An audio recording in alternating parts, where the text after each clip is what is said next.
अभी तक कुछ भी नहीं पढ़ा, कोई बात नहीं, भाई है ना संभाल लेगा। Hello everyone and welcome to the one shot of fundamental of partnership. इसमें हम आज फंडामेंटल ऑफ पार्टनरशिप के सारे कंसेप्ट्स को अच्छे से क्लियर करेंगे। तो चलो बच्चों, अब देखते हैं व्हाट इज पार्टनरशिप। पार्टनरशिप आखिर होती क्या है भैया? तो कभी ना कभी वो क्लास की लास्ट वाली बेंच पे बैठ के अपने दोस्त के साथ ये प्लानिंग तो की होगी ना, चल भाई दोनों मिलकर गोलगप्पे की रेडी खोलेंगे और उसमें अंधा पैसा कमाएंगे, खूब सारा प्रॉफिट कमाएंगे। यही तो है बच्चों पार्टनरशिप। अगर मैं लेमन लैंग्वेज में बात करूं तो पार्टनरशिप का मतलब क्या होता है? जब दो या दो से ज्यादा लोग वॉलेंटरली किसी पार्टनरशिप में आते हैं, वॉलेंटरली दो या दो से ज्यादा बंदे लीगल बिजनेस को कैरी करने के लिए आते हैं। और मोटिव क्या होता है उनका? प्रॉफिट कमाना। बच्चों लीगल बिजनेस क्यों बोला जाता है? पार्टनरशिप अगर हम इलीगल काम के लिए करें तो वो पार्टनरशिप नहीं कहलाती है। क्यों? क्योंकि वो लॉ के खिलाफ है। अच्छा, ये तो हो गई हमारी लेमन लैंग्वेज की बात, हमारी आपस में बात। लेकिन पार्टनरशिप एक्ट 1932 क्या बताता है? पार्टनरशिप को कैसे डिफाइन करता है उसके बारे में देखते हैं। चलो क्या बताया? Partnership is relation between person who have agreed to share profit in a business carried on by all or any one of them acting for all। बच्चों यहाँ पे देखो तो यहाँ पे सिर्फ प्रॉफिट की बात होती है लॉ में। क्यों सर, लॉस की बात क्यों नहीं है? तो आप खुद इमेजिन करो कि कहीं आप पार्टनर्स बनने की तैयारी कर रहे हो और आप अपने दोस्त से क्या ये कहोगे कि चल भाई आज ना हम एक पार्टनरशिप बनाते हैं और हमारा गोल होगा कि हम खूब सारा लॉस कमा लेंगे, एकदम कतई जहर लॉस कमाएंगे। ऐसा हो सकता है क्या? नहीं ना। तो इसीलिए हमेशा पार्टनरशिप में बात किसकी होती है बच्चों? प्रॉफिट की बात। अच्छा, फिर उसके बाद आता है any one of them and acting for all. Sir इसका क्या मतलब है? तो बच्चों इसका मतलब ये होता है कि जब दो बंदे या दो से ज्यादा लोग एक साथ मिलकर काम कर रहे हैं, पार्टनरशिप बना रहे हैं, तो जरूरी नहीं है कि हर बंदा काम करे उसमें। कुछ बंदे सिर्फ पैसा लगा देते हैं, इन्वेस्टमेंट कर दी, वो भी पार्टनर्स कहलाएंगे, है ना। तो इसलिए ये बात बोली जाती है। उसके बाद आता है बच्चों मिनिमम नंबर ऑफ पार्टनर्स कितने होते हैं सर? तो बच्चों मिनिमम नंबर 2 होने चाहिए और ये मिनिमम नंबर डिफाइन होते हैं इंडियन पार्टनरशिप एक्ट 1932 के तहत में। वेयर एस अगर मैं मैक्सिमम नंबर की बात करूं तो maximum number of partners define होते हैं कंपनीज एक्ट 2013 में। किसमें? कंपनीज एक्ट 2013 में। कितने होने चाहिए बच्चों? मैक्सिमम होने चाहिए 50 मेंबर्स। ठीक है, ये तो बात हो गई हमारी पार्टनरशिप डेफिनेशंस की। अब हम देखते हैं उसके की कैरेक्टरिस्टिक या की फीचर्स क्या होते हैं। तो बच्चों एक पार्टनरशिप में दो या दो से ज्यादा बंदे होने चाहिए। अच्छा, कभी ऐसा हो सकता है क्या कि मैं सोचूं आज तो भाई साहब मैं पार्टनरशिप कर लूं, किसके साथ? भाई पार्टनरशिप करने के लिए दो या दो से ज्यादा बंदे तो चाहिए ना, अकेला इंसान कभी पार्टनरशिप नहीं कर सकता है। तो इसलिए 2 और मोर पर्सन्स आर रिक्वायर्ड। अच्छा, अब बच्चों एग्रीमेंट, ये जो एग्रीमेंट होता है ये दो तरीके से हो सकता है, रिटर्न भी हो सकता है, ओरल भी हो सकता है। भाई हम बहुत अच्छे दोस्त हैं, भाईचारा है एकदम, बहुत अच्छा हमारी बॉन्ड है, तो हमने ओरल कर लिया, ठीक है। और अगर हमारा क्या नाम है, हम एकदम कानून के हिसाब से चलेंगे तो हम रिटर्न एग्रीमेंट कर लेंगे। तो एग्रीमेंट जहां पे सारी पार्टनरशिप की डिटेल्स लिखी होती हैं, तो आगे पढ़ेंगे भी, पार्टनरशिप डीड कहते हैं इसको, इसके बारे में आगे पढ़ेंगे और डिटेल में। फिर आता है बच्चों एग्जिस्टेंस ऑफ बिजनेस, कैसा होना चाहिए? लॉफुल। अभी मैंने बताया कि हम कोई अनलॉफुल बिजनेस या इलीगल बिजनेस के लिए पार्टनरशिप नहीं कर सकते। Next we move profit sharing ratio. बच्चों अभी हमने यहाँ पे बात करी थी कि प्रॉफिट की बात होती है, जब भी पार्टनरशिप की बात आई तो उसमें सबसे मोस्ट इंपॉर्टेंट चीज क्या थी कि भैया प्रॉफिट शेयर होने की बात होनी ही होनी चाहिए। तो इसीलिए प्रॉफिट शेयरिंग हमारा मस्ट पार्ट होता है जो हमें बताना पड़ता है। उसके बाद म्यूचुअल एजेंसी। बच्चों म्यूचुअल एजेंसी का मतलब क्या होता है? यहाँ इसका मतलब होता है कि एक पार्टनर दूसरे पार्टनर को बाइंड करता है, एजेंट एंड प्रिंसिपल का रिलेशन होता है। मतलब क्या है? फॉर एग्जांपल बच्चों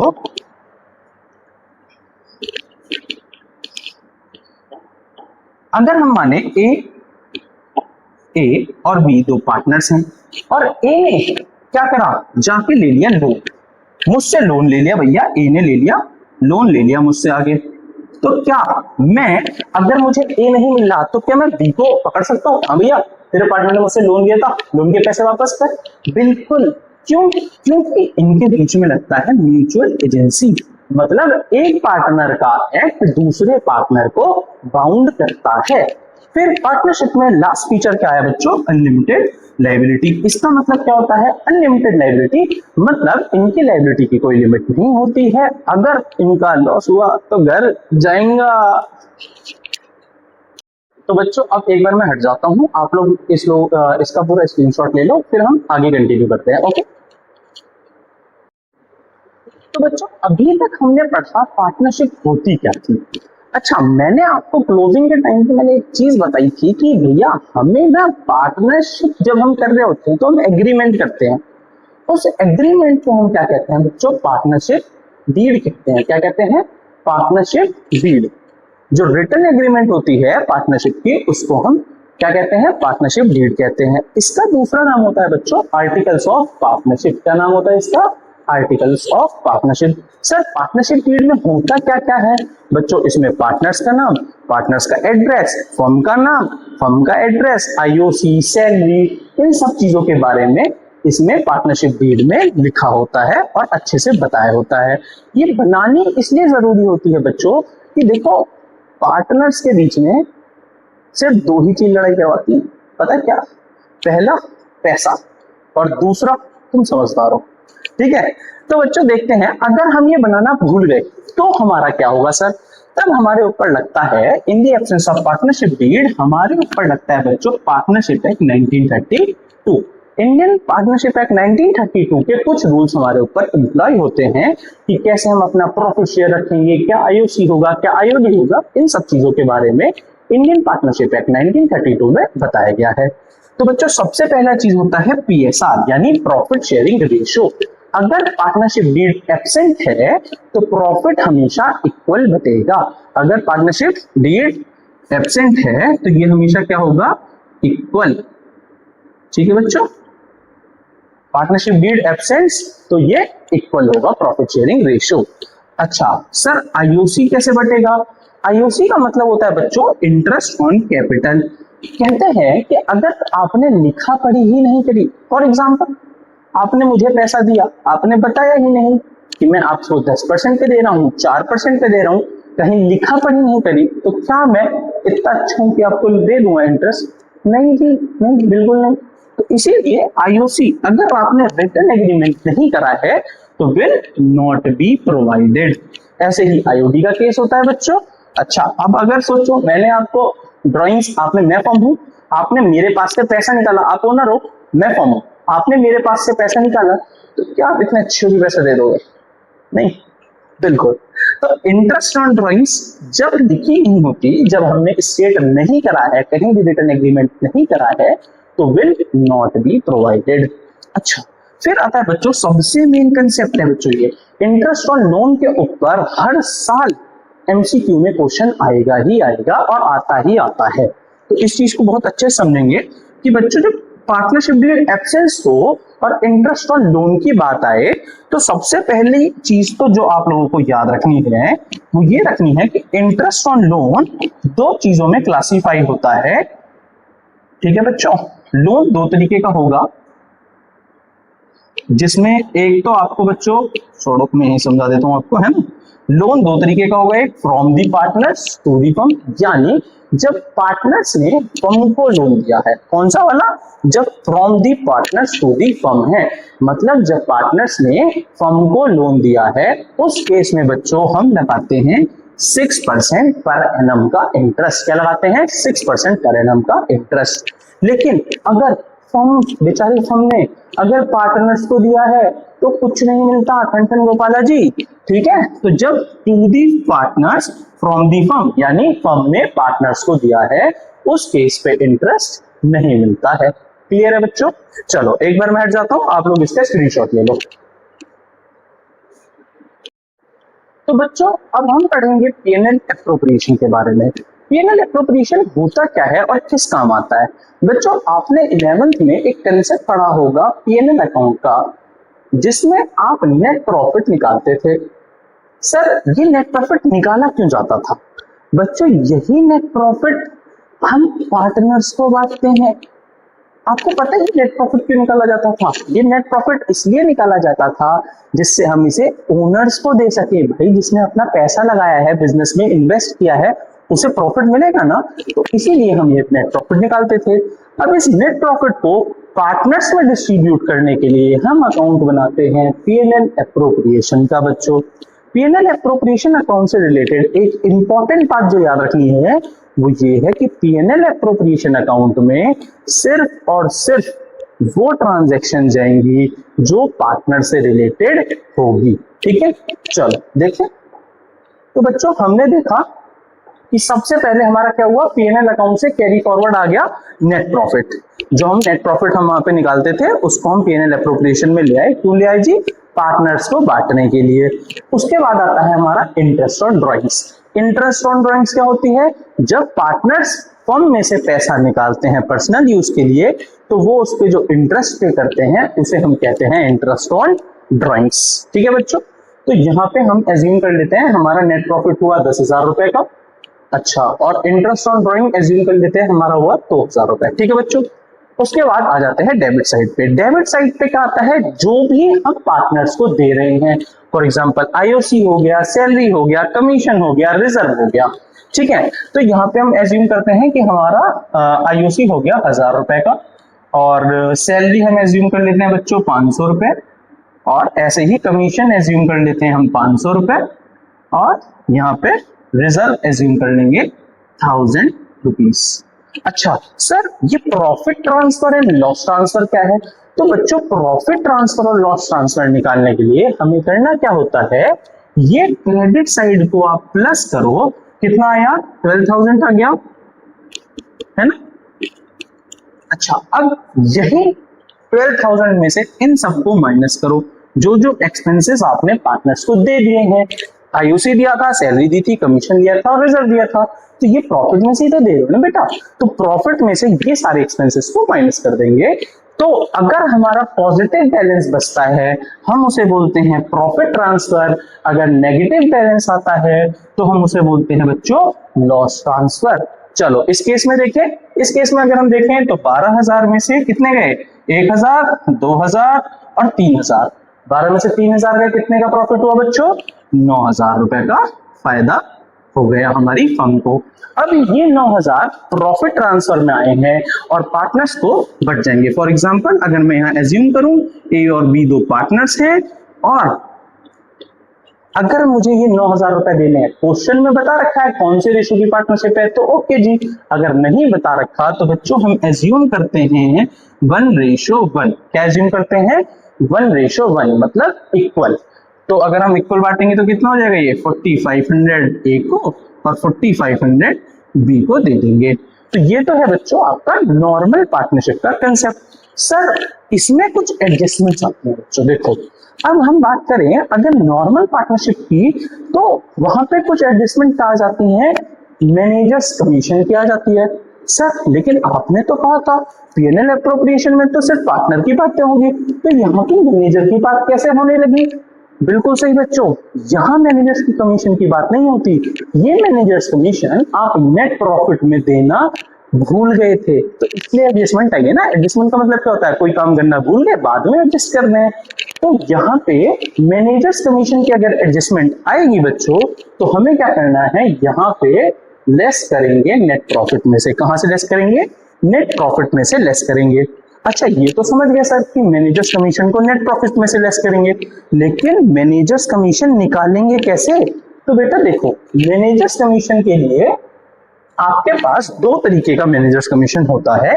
एक होता है बिफोर और एक होता है आफ्टर, है ना बच्चों। ऐसे समझना, बहुत अच्छा तरीका बताऊंगा। ए से होता है आफ्टर और ए से होता है एड। ए से होता है आफ्टर, ए से होता है एड।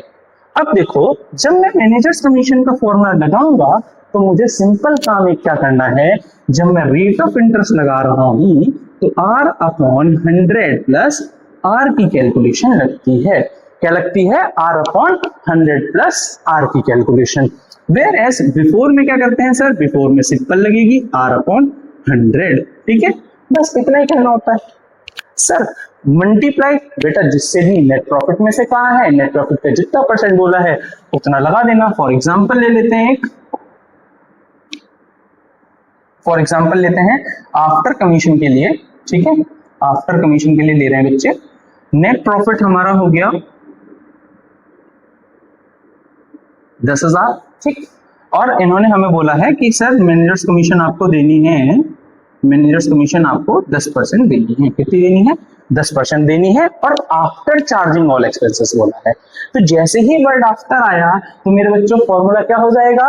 नेट प्रॉफिट का 10% निकालते थे जैसे, वही करेंगे, बस नीचे क्या करेंगे? 100 प्लस आर। आर क्या था? 10 था, इसलिए हमने आर की जगह 10 लिख दिया। सिंपल फॉर्मूला याद रखना है बच्चों। इसके लिए क्या है कि सर आपको आर अपॉन 100 प्लस आर का यूज करना है आफ्टर चार्जिंग के लिए, बिफोर के लिए नॉर्मल रहेगा, ठीक है बच्चों। Next we move towards rent और इंटरेस्ट ऑन लोन। तो हमने इंटरेस्ट ऑन लोन का तो पढ़ ही लिया था, बस उसके लिए एक ही नॉर्मल सी सिचुएशन है। अगर पार्टनरशिप साइलेंट है और फ्रॉम दी पार्टनर्स है तो हम उसको 6% लगाएंगे, वरना नहीं देंगे अगर साइलेंट है तब, है ना। और बाकी रेंट की कैलकुलेशन तो इजी है, बस आपको रेंट जितना भी बोले उसको यहाँ पे लेस कर देना बच्चों, ठीक है। रेंट लेस हो जाएगा, आईओएल लेस हो जाएगा, और मैनेजर्स कमीशन यहाँ पे लेस हो जाएगा। क्लियर है? चलो आगे बढ़ते हैं। एक बार आप इसका स्क्रीनशॉट ले लो, मैं हट जाता हूं। चलो बच्चों, अब हम पढ़ेंगे appropriation against profit and charge against profit के बारे में। पता है बच्चों, ये जो चार्ज अगेंस्ट प्रॉफिट है ना, इसके बारे में आपको एक राज की बात बता रहा हूँ। ये घर का छोटा बेटा होता है, बहुत जिद्दी होता है। अगर इसने कुछ कह दिया मुझे ये चाहिए, मतलब चाहिए ही चाहिए, भाई साहब तोड़ फोड़ कर देते हैं। तो वही होता है चार्ज अगेंस्ट प्रॉफिट का मतलब। बेटा चार्ज अगेंस्ट प्रॉफिट को ऐसे याद रखो कि अगर इसने कोई चीज कही है कि अगर मुझे चाहिए तो वो हम देंगे ही देंगे, चाहे हमारी फर्म को लॉस हो जाए। समझते हैं एक एग्जांपल से बच्चों।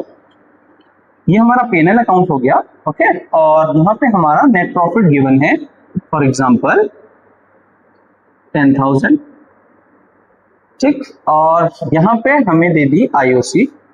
हमने दो बंदों की आईओसी निकाली, ए और बी की। ए को और बी को हमें, ए को देने थे 15,000 रुपए, बी को देने थे 20,000 रुपए। अब बच्चों होगा क्या? प्रॉफिट तो सिर्फ 10,000 रुपए है, लेकिन आईओसी तो ज्यादा आ रही है, और क्वेश्चन में बोल दिया है कि चार्ज अगेंस्ट प्रॉफिट करना है। मतलब बच्चों आप क्या करोगे? पूरी आईओसी ट्रांसफर कर दोगे और आपकी फर्म को हो जाएगा लॉस, और लॉस ट्रांसफर आप दिखा दोगे। कितने का लॉस हुआ बच्चों? 10 में से 25 माइनस कर दो, कितने आएंगे? 15,000 रुपए आगे।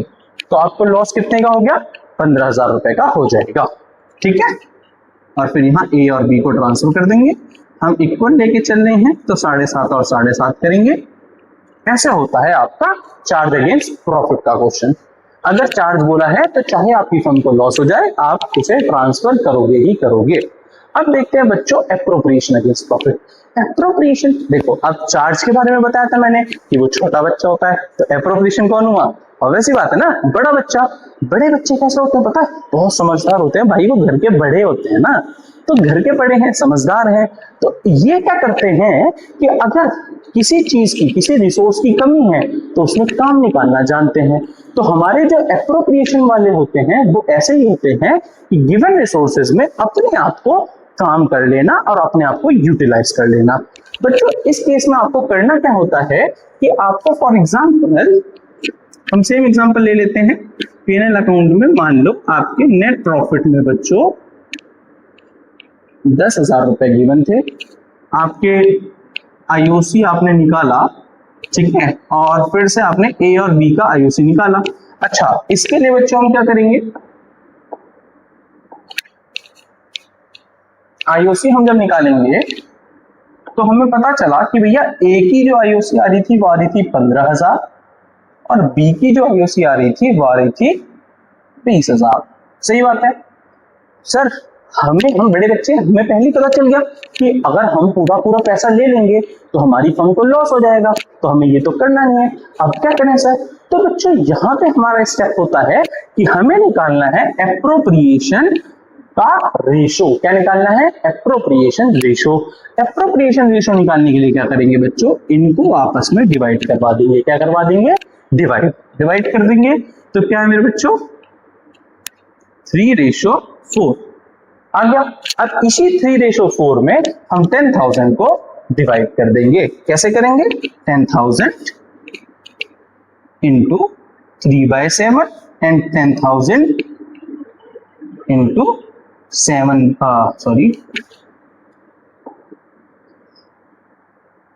ठीक है, 7 इंटू 4/7। बस अब जो यहां से आपका आंसर आता है उसी को यहां पे आप लिख दोगे और ये हो गया आपका एप्रोप्रिएशन अगेंस्ट प्रॉफिट। तो बच्चों एप्रोप्रिएशन में क्या याद रखना है आपको कि आपका जो आईओसी आएगा उससे आपको निकालना है रेशो। कौन सा रेशो, एप्रोप्रिएशन रेशो निकालना है और आप उसको सॉल्व करके यहाँ पे अमाउंट लिख दोगे और क्वेश्चन खत्म। ठीक है, एक बार आप लोग इसका स्क्रीनशॉट ले लो। तो बच्चों अब हमारा नेक्स्ट टॉपिक है इंटरेस्ट ऑन कैपिटल के ऊपर। बच्चों इंटरेस्ट ऑन कैपिटल कैलकुलेट कैसे करते हैं सर, अभी तक ना सारी वीडियो में आपको एक ही बात सुनता आ रहा है, interest on capital, interest on capital, interest on capital. अरे भैया ये कैलकुलेट कैसे करेंगे बच्चों, इसको कैलकुलेट करने के लिए आपको एक गोल्डन रूल याद होना चाहिए। पता है क्या, इंटरेस्ट ऑन कैपिटल हमेशा कैलकुलेट होता है ओपनिंग कैपिटल पे। इंटरेस्ट ऑन कैपिटल हमेशा किस पे लगता है बच्चों, ओपनिंग कैपिटल पे। मतलब जो वो 1 अप्रैल वाली कैपिटल होती है ना उस पे लगेगा, बस इसको याद रखना। ठीक है, किस पे लगेगा, जो ओपनिंग के टाइम पे कैपिटल गिवन होती है उस पे लगता है। ठीक, अब यहीं से केस ड्राइव हो गया। क्या केस बनता है कि सर मान लो अगर मुझे क्लोजिंग कैपिटल गिवन है तो क्या करूं मैं, टेंशन नहीं है ना, मैं हूं ना, सब संभाल लूंगा। तो बच्चों क्या करेंगे इसके लिए हम क्लोजिंग कैपिटल से ओपनिंग कैपिटल निकालेंगे। तो उसके लिए फॉर्मूला क्या होता है, opening capital is equals to closing capital plus drawings minus profit minus additional capital. अच्छा इसको मैं तुम्हें एक दूसरे तरीके से समझाता हूं। देखो बच्चों मानते हैं ए के पापा ने उसको कुछ पैसे दिए थे, हमें नहीं पता। ए के पापा ने ना 1 अप्रैल को उसे एक्स अमाउंट दी थी, हम ये एज्यूम कर लेते हैं। कितने पैसे दिए थे, एक्स। ठीक है, हमें ये पता है कि आज 31 तारीख को मार्च में उसके पास 100 रुपए हैं। हमें बताना है कि 1 तारीख को उसके पास कितने पैसे थे, और हमें और भी इंफॉर्मेशन गिवन है कि एक दिन ना उसने अपने पैसों में से 10 रुपए की चॉकलेट खाई थी। क्या खाई थी, 10 रुपए की चॉकलेट। तो ये क्या हो गई, हमारी ड्राइंग्स हो गई। अच्छा और क्या पता है कि एक दिन ए की मम्मी ने एडिशनल कैपिटल दी थी बच्चों, कितने रुपए की, पूरे और पूरे 5 रुपए की एडिशनल कैपिटल दी थी। ठीक है, अच्छा अब हमें यहां से कहां जाना है, हमें ये सारी इंफॉर्मेशन गिवन है, ओपनिंग कैपिटल निकालनी है। कैसे करें, तो बेटा एक बात बताओ, 100 रुपए थे उसके पास, ये क्या होगा उसकी क्लोजिंग कैपिटल। अगर इस 100 रुपए में से उसने चॉकलेट टॉफी नहीं खाई होती, ये 10 रुपए की ड्राइंग्स नहीं करी होती, तो उसके पास 10 रुपए और होते ना, इसीलिए हम ड्राइंग्स को प्लस कर देते हैं।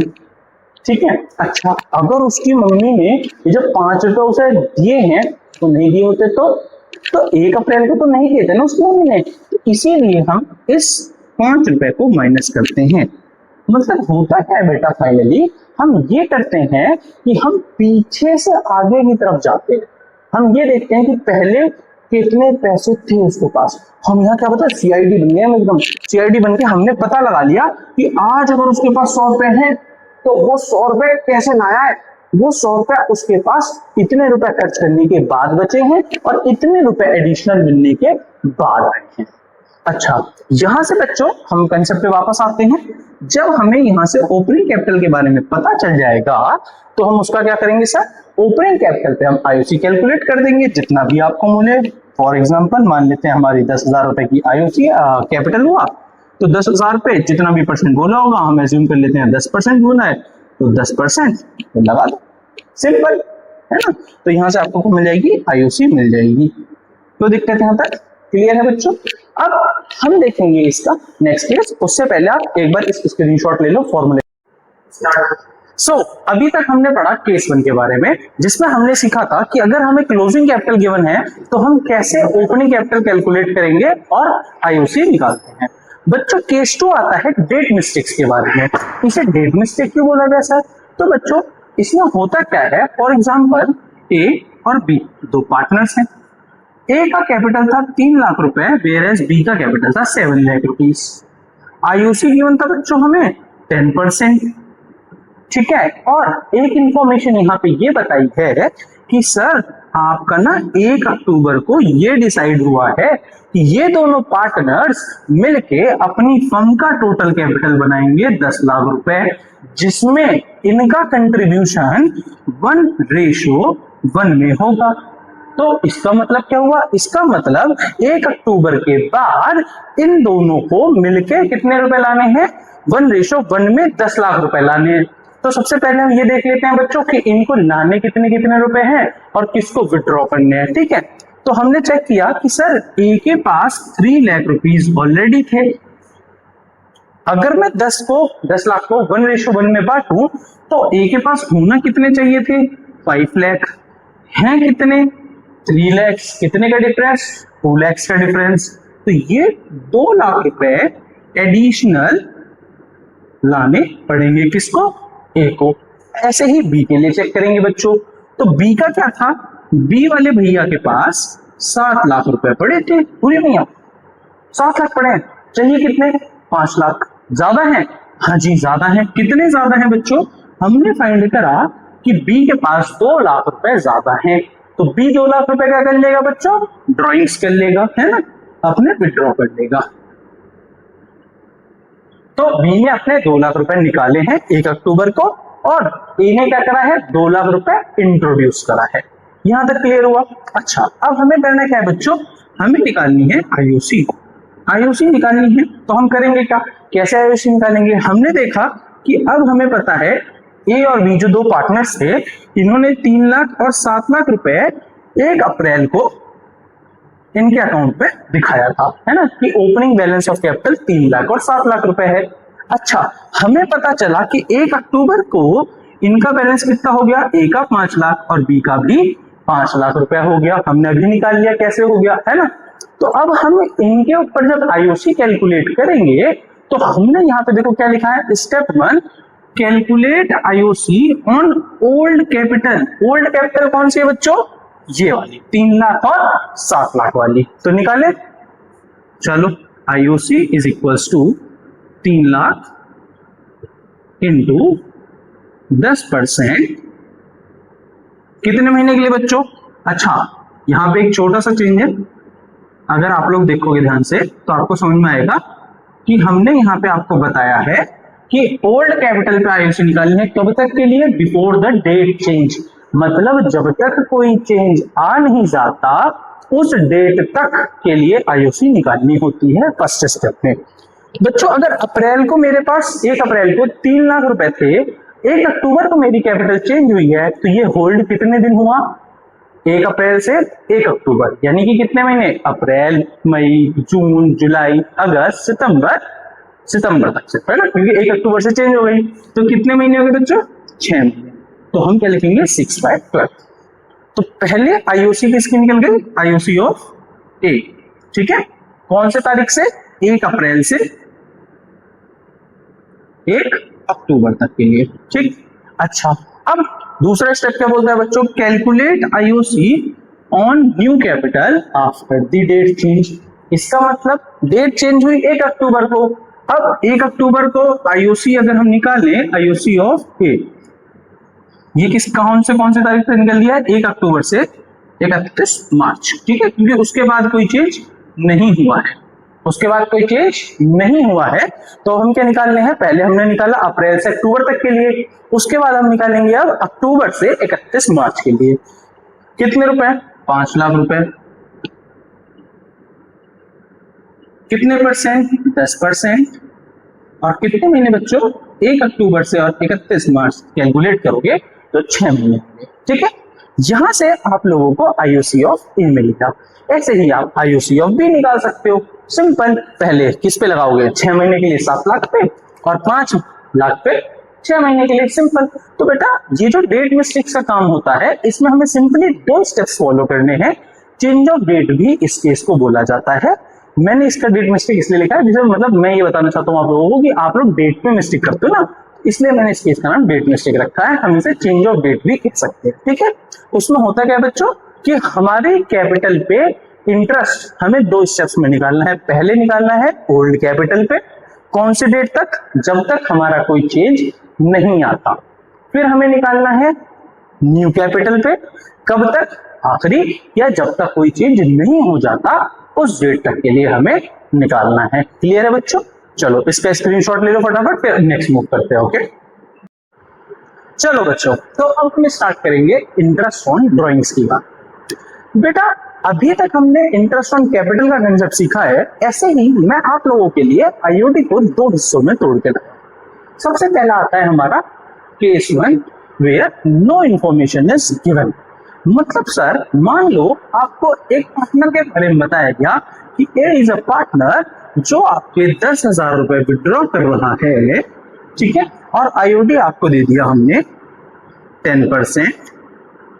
अच्छा, और आपको कुछ भी नहीं बताया कि बस इतना बताया है कि ए नाम का एक पार्टनर है, उसने 10,000 रुपए की ड्राइंग करी है पूरे साल में और 10% का इंटरेस्ट लगना है।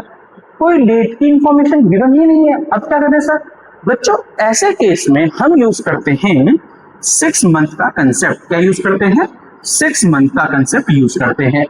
कैसे करेंगे कैलकुलेट, देखते हैं। IOD is equals to amount आएगा बेटा जितना विड्रॉ करा है, तो 10,000 इंटू कितना परसेंट, 10%, तो R अपॉन 100 यानी कि 10% निकाल लिया। अच्छा, और 6 महीने, कितने महीने पे निकालते हैं बच्चों? 6 महीने पे निकालते हैं। तो यहां से आपको आईओडी मिल जाएगा सिंपली 5। ओके ठीक है, तो आपका ये हम कैसे लिख सकते हैं 5 एंड दिस इज 500। सिंपल, ये है बच्चों केस 1। अच्छा, अब हम बढ़ेंगे केस 2 के ऊपर। बेटा ये तो तब होता है जब हमें कोई भी इंफॉर्मेशन डेट की नहीं गिवन है, तब हम करते हैं ऐसा, ठीक है। अच्छा, अगर सर हमें बोला है क्वेश्चन में कि आप कर रहे हैं रेगुलर ड्राइंग्स, बेटा रेगुलर ड्राइंग्स का मतलब क्या होता है? सबसे पहले ये समझो, रेगुलर ड्राइंग्स का मतलब है कि एक सेम इंटरवल पे आप बार बार पैसा निकाल रहे हो, उसको कहते हैं रेगुलर ड्राइंग्स करना, ठीक है। फॉर एग्जाम्पल मैंने बोला कि ए नाम का बंदा 1,000 रुपए हर महीने की बिगिनिंग में निकालना है, एवरी मंथ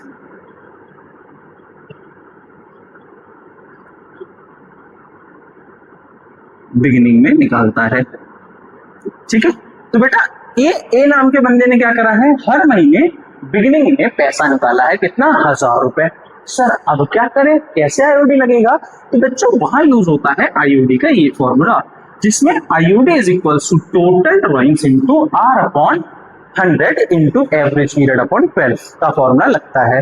बेटा देखो इसमें जो टोटल ड्राइंग्स है, अगर मैं इसको आप लोगों को समझाऊं तो ये होता है मेरे बच्चों, टोटल ड्राइंग्स निकालना है 1,000 रुपए जो अमाउंट विड्रॉ कर रहा है वो, प्लस यहां पे क्या बोला, मंथ। अगर मंथ बोला है तो टोटल ड्राइंग्स निकालने के लिए साल में कितने महीने, 12, तो 12 से महीने मल्टीप्लाई करेंगे। अगर वो बोलता है क्वार्टर, तो क्वार्टर कितने होते हैं साल में, 4, तो 4 से मल्टीप्लाई करेंगे। तो ये सिंप्लीफाई रखना है। टोटल ड्राइंग्स के लिए क्या करना है, जितने भी मंथ में वो विड्रॉ कर रहा है उतने मंथ से उसकी मल्टीप्लीकेशन करवानी है, as simple as that. Okay, अच्छा उसके बाद हमें क्या करना है, R। तो R हम एज्यूम कर लेते हैं कि इसमें आईओडी हमें 10% बोला है बच्चों, तो R हो गया हमारा 10 अपॉन 100।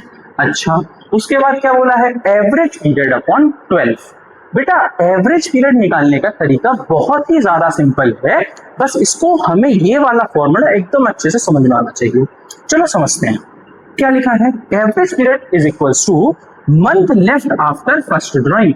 बच्चों month left after first drawing का मतलब समझो, अगर मैं कहता हूं ए ने हर महीने की बिगिनिंग में 1,000 रुपए निकाले हैं, इसका मतलब उसने जब 1 अप्रैल को पहली ड्राइंग कब करी बच्चों, उसने 1 अप्रैल को, है ना। साल स्टार्ट कहां से हो रहा है, 1 अप्रैल को। अगर किसी क्वेश्चन में कुछ और बताया गया है कि यहां से स्टार्ट हो रहा था, वहां से लेते हैं, ठीक है। नहीं बताया गया है तो हम 1 अप्रैल मानते हैं। तो अगर 1 अप्रैल से क्वेश्चन स्टार्ट हुआ है तो अगर किसी इंसान ने 1 तारीख को अप्रैल में पैसा निकाल लिया, तो बताओ साल में भी कितने महीने बचे? तो बेटा अगर 1 तारीख को पैसा निकाला तो कितने महीने बचे हैं अभी? 12। कितने महीने बचे?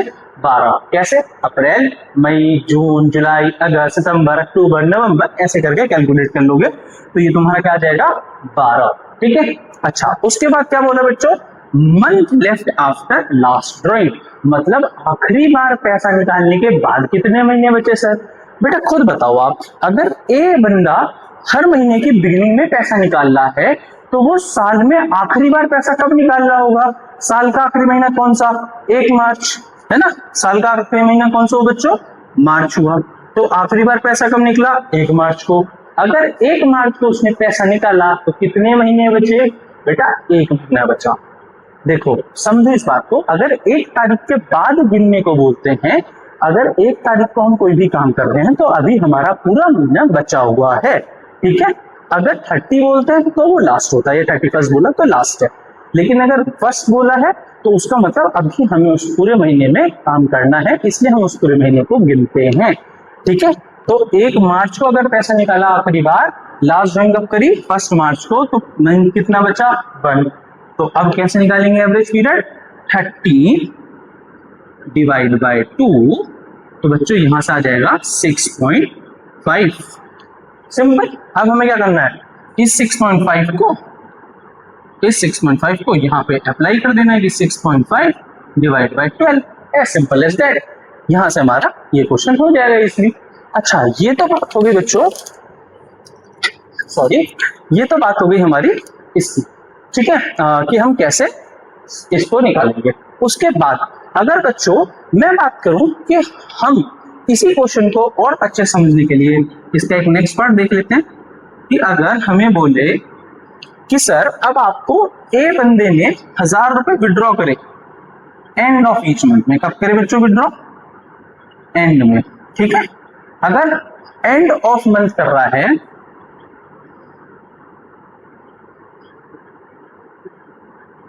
तो क्या होगा? एंड ऑफ मंथ में करेगा बच्चों, देखो एवरेज पीरियड निकालना सीखते हैं। ठीक है। एंड में करा तो 30 अप्रैल को पैसा निकाला पहली बार। जब 30 अप्रैल को पैसा निकाला, कितने महीने बचे? अप्रैल का महीना चला गया, कितने? 11 बचे जी, है ना? 11 कैसे बचे? मई, जून, जुलाई, अगस्त, सितंबर, सो ऑन। ठीक है। तो 11 महीने बचे हैं। अच्छा, आखिरी बार पैसा कब निकालेगा?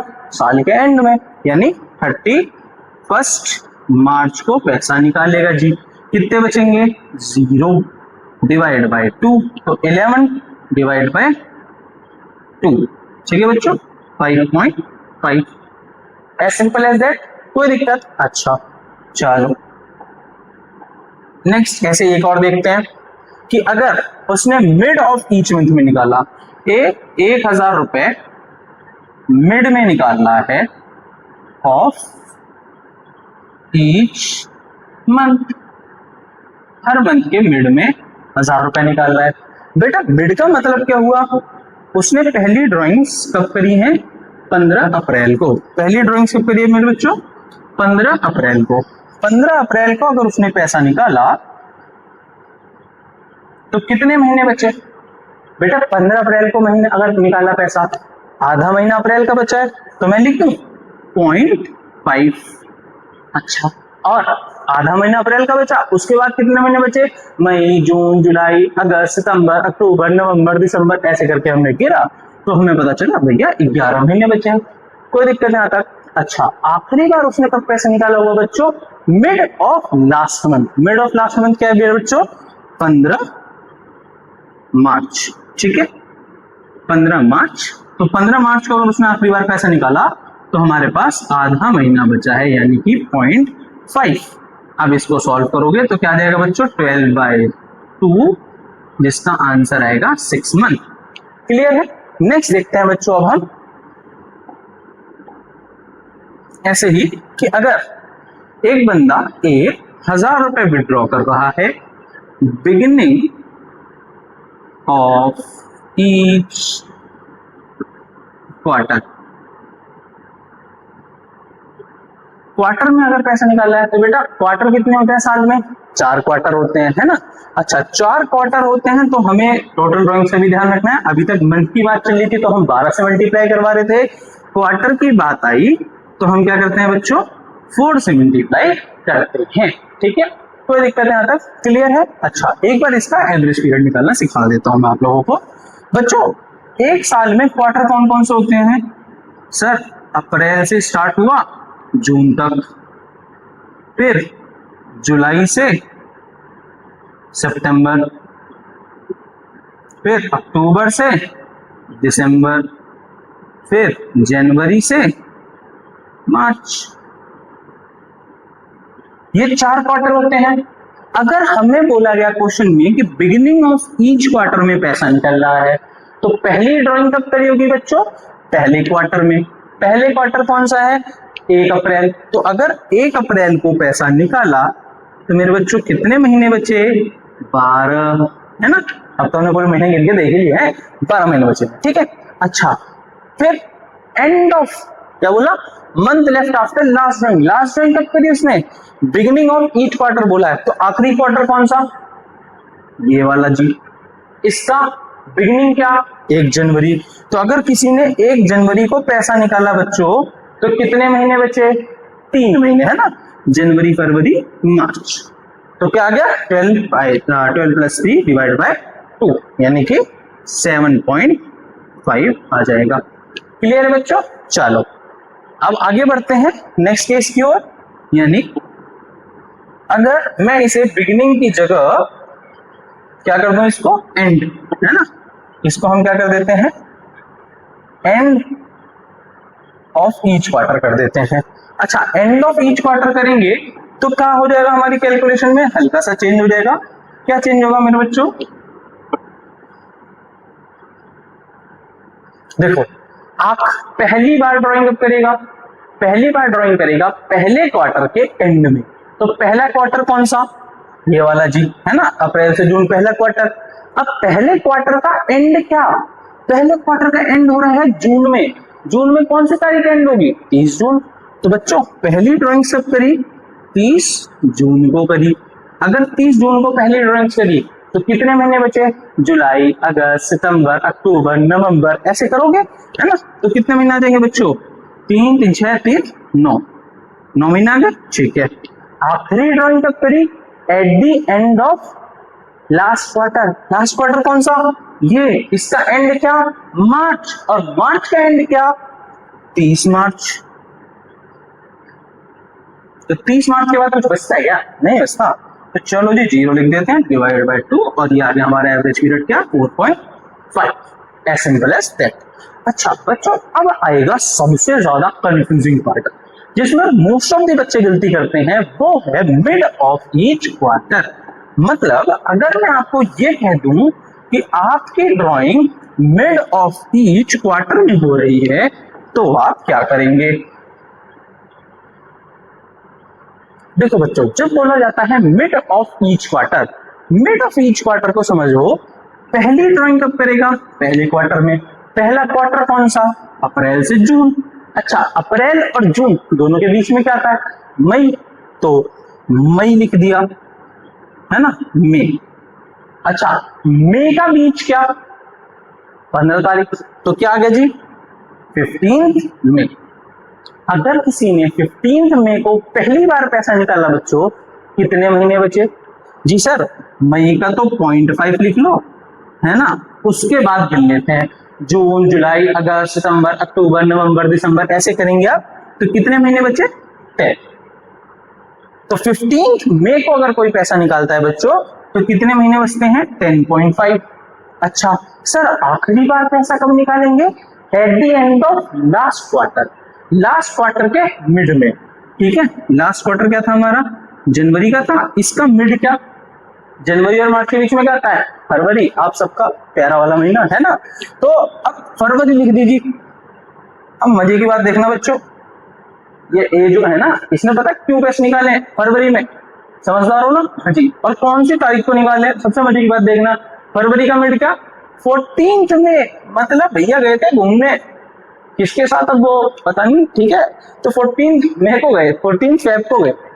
अच्छा 14 फेब को गए, कितने महीने बचे बच्चों, आधा महीना बचा फरवरी का और 1 महीना बचा है मार्च का। तो हम यहाँ क्या लिख देंगे, 1 महीना मार्च का और आधा महीना यानी 0.5 हो गया फरवरी का, डिवाइड बाई 2 यानी कितना हुआ 11 प्लस आधा आधा 12, है ना। क्लियर है बच्चों। तो ये है पूरा बच्चों आपके लिए आईओडी का कंसेप्ट। ओके चलो एक बार आप लोग स्क्रीनशॉट ले लो, फिर हम आगे बढ़ते हैं। ओके चलो बच्चों, अब आता है मेरा personal favourite topic, guarantee of profit. बच्चों गारंटी ऑफ प्रॉफिट को हम एक केस के थ्रू समझेंगे। एक बार की बात है, दो पार्टनर्स थे ए और बी। ये दो पार्टनर्स थे, अच्छा मैं अच्छे पार्टनर बना देता हूँ सुंदर सुंदर से। तो ये दो पार्टनर्स थे, देख रहे कितना क्रिएटिव हुआ है। तो ये दो पार्टनर है हमारे, और एक दिन ये दोनों पार्टनर्स मिलके मेरे पास आते हैं कि भैया भैया चलो आप ना हमारे साथ पार्टनरशिप में चलो। मैंने कहा क्यों चलो मैं तुम्हारे साथ पार्टनरशिप में। तो ये दोनों मुझे कहते हैं सर हम आपको गारंटी देंगे। किस चीज की गारंटी, हम आपको गारंटी देंगे कि आपको हम प्रॉफिट करवाएंगे, साल का 1 लाख रुपए का प्रॉफिट करवा देंगे। ठीक है, इन्होंने मुझे क्या गारंटी दी, ये मुझे 1 लाख रुपए का प्रॉफिट करवा देंगे। मैं सोचा ठीक है जी चलते हैं पार्टनरशिप में। तो बच्चों अब जब मैं इनके साथ पार्टनरशिप में एंटर हो गया तो क्या हुआ इसको देखते हैं। ठीक है चलो, मैं इनके साथ पार्टनरशिप में जब एंटर हुआ बच्चों, तो हमारा प्रॉफिट एंड लॉस अकाउंट कुछ ऐसा दिखा कि हमारे नेट प्रॉफिट में 1,80,000 रुपीज आए। कितने आए, 1,80,000 रुपीज आए। अच्छा ये सारे एक्सपेंसेस को ट्रेड करने के बाद वाला प्रॉफिट था। तो हमने क्या करा जी, इसको सीधा सीधा पार्टनर्स में बांट दिया, प्रॉफिट ट्रांसफर कर दिया हमने। प्रॉफिट ट्रांसफर करा हमने, तो प्रॉफिट ट्रांसफर करते टाइम हमने ए बी सी को, सी कौन है मैं, ठीक है। तो ए बी सी को प्रॉफिट बांटा है। कौन से रेशो में बांटा है बच्चों, अगर कुछ भी नहीं गिवन होता क्वेश्चन में तो याद रखना हम हमेशा एज्यूम करते हैं कि प्रॉफिट इक्वल बटेगा। ठीक है, अगर कुछ नहीं गिवन तो इक्वल बटेगा। तो बच्चों हमने 1,80,000 को तीनों पार्टनर में इक्वल इक्वल बांटा, तो कितने आए 60,000 रुपीज हर पार्टनर के में आ गए, है ना। अच्छा अब यहां मजे की बात देखना बच्चों, इन दोनों ने ए और बी ने मुझे क्या गारंटी दी थी, सर आपको हम 1 लाख रुपए का प्रॉफिट करवाएंगे। कितने का करवाएंगे, 1 लाख रुपए का। प्रॉफिट कितना करवाया, 60,000 का। तो क्या हो गया, डेफिशिएंसी। बच्चों जब डेफिशिएंसी आ जाती है तो जिसने गारंटी दी है उसे ही उठानी पड़ेगी ना। मैं किसकी गर्दन पकड़ूंगा, हाँ भाई ये भी पैसा निकालो मेरा, तुमने तो मुझे गारंटी दी थी कि मुझे 1 लाख का प्रॉफिट होगा। प्रॉफिट कितने का हुआ, सिर्फ 60,000 का। तो कितने की डेफिशिएंसी आई बच्चों, इन्होंने मुझे गारंटी दी थी सर आपको 1 लाख का प्रॉफिट करवाएंगे, जबकि प्रॉफिट हुआ 60,000 का। तो डेफिशिएंसी कितने की आ गई बच्चों, 40,000 की। तो ये 40,000 रुपए मैं किससे लूंगा, ए और बी से लूंगा। किस रेशो में लूंगा मेरे बच्चों, 1:1 में। अगर कुछ भी नहीं बता रखा तो 1:1, अगर बता रखा है या ओल्ड रेशो गिवन है तो हम उसी रेशो में पार्टनर से बॉन्ड करवाते हैं इनकी डेफिशिएंसी को। क्या करेंगे बच्चों, यहां से लेस कर देंगे, एक में से लेस करेंगे। मैं इसे थोड़ा क्लियर लिख देता हूं, ठीक है। तो ए का कितना था, 60,000 रुपए थे। हम क्या करेंगे, लेस करवाएंगे इसमें से 20,000 रुपए, जो कि ये डेफिशिएंसी के तौर पे बॉन्ड कर रहा है। ऐसे ही बी जिसने गारंटी दी थी, इसे प्रॉफिट 60,000 का हुआ था और इसके में भी लेस करवा देंगे हम 20,000 रुपीज को। ठीक है बच्चों। अच्छा और ये पैसा जा किसे रहा है, सी को। तो सी को प्रॉफिट हुआ था भैया 60,000 रुपए का, है ना।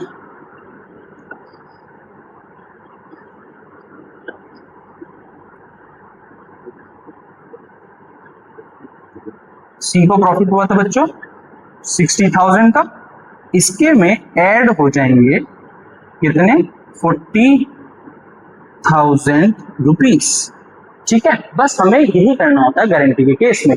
जिसने गारंटी दी है उसके में से प्रॉफिट माइनस होगा और जिसने मतलब जिसे गारंटी मिली है उसके में प्लस हो जाएगा, जिसने गारंटी दी है उसके में से माइनस, और जिसे मिली है उसके में प्लस। सिंपल था। चलो बच्चों एक बार इसका स्क्रीनशॉट ले लो, एक बार मैं आप लोगों को स्टेप दिखा रहा हूं, उसका स्क्रीनशॉट ले लो आप लोग। ये 3 स्टेप्स हम फॉलो करते हैं बच्चों, इसका स्क्रीनशॉट ले लेना आप लोग, ठीक है। इसी के थ्रू मैं इसको हटा दे रहा हूं, अब वो क्लियर दिखेगा। चलो इसका स्क्रीनशॉट ले लो। चलो बच्चों अब हम नेक्स्ट टॉपिक के ऊपर बढ़ते हैं, जो कि है हमारा पास्ट एडजस्टमेंट्स। तो सबसे पहले ये समझते हैं पास्ट एडजस्टमेंट होती क्या है और इनकी जरूरत क्या है। बच्चों कई बार ऐसा होता है कि हम नेट प्रॉफिट्स को डिस्ट्रीब्यूट कर देते हैं और उनको पार्टनर्स को दे देते हैं, उसके बाद हमें पता चलता है ओ बाप रे बाप, हमने तो आईओसी की ट्रीटमेंट करी ही नहीं, हमने तो आईओडी की ट्रीटमेंट करी ही नहीं, या हमने तो आईओसी या आईओडी ज्यादा दे दिया या कम दे दिया, अब क्या करें। तो बच्चों इसमें एक सिंपल सा रूल अप्लाई होता है जिसके लिए हम पास्ट एडजस्टमेंट बनाते हैं। बच्चों टिप क्या है इसमें, टिप आप देखेंगे तो आपके लिए टिप है कि अगर हमें जो पार्टनर्स को देना चाहिए था वो भूल गए हैं तो उसे हम क्या कर देंगे बच्चों, क्रेडिट। जो देना भूल गए उसे हम क्रेडिट कर देंगे, और जो हमने एक्सेस दे दिया है या नहीं देना चाहिए था उसे हम क्या कर देंगे, डेबिट कर देंगे। चलो इसे एक क्वेश्चन के थ्रू समझते हैं बच्चों। ये फॉर्मेट बना लेना, इसमें क्या करना होता है, पर्टिकुलर्स बनाया आपने पार्टनर्स के नाम लिखे और एक फर्म का अकाउंट बनाया।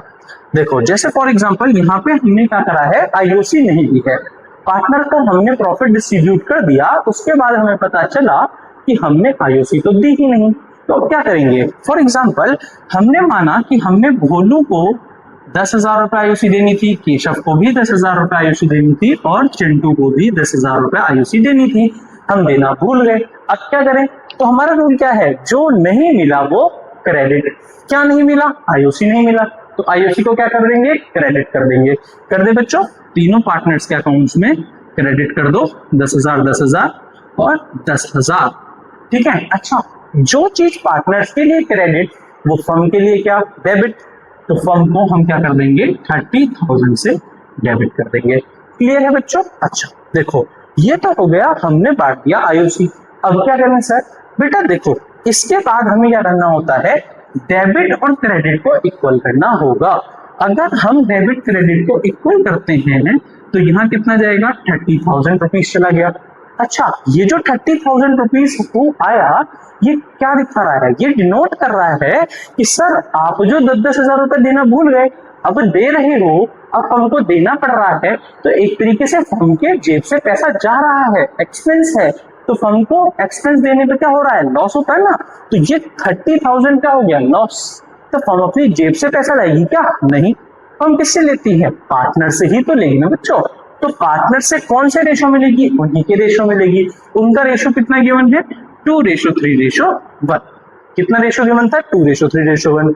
अब हम 30,000 को 2:3:1 में बांट देंगे। कैसे बांटेंगे, चलो देखते हैं जी। 30,000 इंटू 2/6, चलो तो 2/6 करा तो कितना है बच्चों, 5,000, यानी कि भोलू भैया के कितने आ गए, 10,000 रुपए, है ना। चलो देखो इसे डेबिट में क्या क्यों लिखा, भाई लॉस है तो डेबिट, और अगर प्रॉफिट होता तो क्रेडिट कर देना पार्टनर्स के लिए, तो पार्टनर्स के लिए लॉस है तो पार्टनर्स के अकाउंट्स में डेबिट हो गया। ऐसे ही केशव भैया के लिए निकालेंगे तो केशव का कितना आ जाएगा, 15,000। चिंटू के लिए निकालेंगे तो कितना आ जाएगा, 5,000। तो बच्चों यहां से हमें क्या दिख रहा है, ये हमारा पास्ट एडजस्टमेंट का टेबल कंप्लीट हो गया। अब हम यहां से एडजस्टमेंट एंट्री बनाएंगे। एडजस्टमेंट एंट्री बनाने के लिए बच्चों करना क्या है, हमें करना है इसको बैलेंस। देखो बच्चों हम क्या करते हैं, जब हमारी ये सारी कैलकुलेशन हो जाएगी हम सारे अकाउंट्स को बैलेंस करते हैं, कौन सा अकाउंट में ज्यादा किस साइड है वो साइड हमें लेनी है, देखनी है, ठीक है। चलो क्या इधर कहीं कुछ भी ज्यादा है, नहीं भैया 10 और 10 तो बराबर है। अच्छा केशव का कौन सा साइड ज्यादा है, 10,000 या 15,000, 15,000। कितने से ज्यादा है बच्चों, 5,000 से, तो 5,000 क्या हो जाएगा, डेबिट, ठीक है। हमने ले लिया 5,000 केशव का डेबिट बैलेंस। अच्छा चिंटू पे में कंपेयर करो, कौन सी साइड ज्यादा है, क्रेडिट साइड, कितने से, 5,000 से ज्यादा है, तो क्या हो गया बच्चों, ये क्रेडिट। बस एज सिंपल एज दैट। हमें करना क्या है, अब जर्नल एंट्री पास कर देनी है। क्या हो जाएगी, कौन डेबिट होगा, केशव अकाउंट डेबिट 5,000 रुपए to Chintu's account 5,000 rupees. As simple as that. बच्चों इसी केस में अगर हमारी आईओडी की बात होता तो हम क्या करते, हम पार्टनर्स के लिए उनको डेबिट करते, फिर फर्म को हो जाता फायदा और फिर फायदे को बांट देते। As simple as that. ये बहुत ही इजी है बच्चों। हमने इस वीडियो में क्या करा है, आप लोगों के लिए हमने इस वीडियो में पार्टनरशिप के सारे कंसेप्ट्स को एक ब्रीफ में समझाया है, जिससे आपको कंसेप्ट क्लियरिटी हो जाए। अगर आपको इसके क्वेश्चंस की वीडियो देखनी है तो आप हमारे चैनल की प्लेलिस्ट में देख सकते हैं, वहां पे आपको डिटेल्ड वीडियो मिल जाएगी जिसमें क्वेश्चंस प्रैक्टिस करवाई जाएगी। ऐसे ही वीडियो देखने के लिए ब्राइट फ्यूचर एकेडमी को फॉलो करना ना भूलना बच्चों, और फटाफट आप इसका स्क्रीनशॉट ले।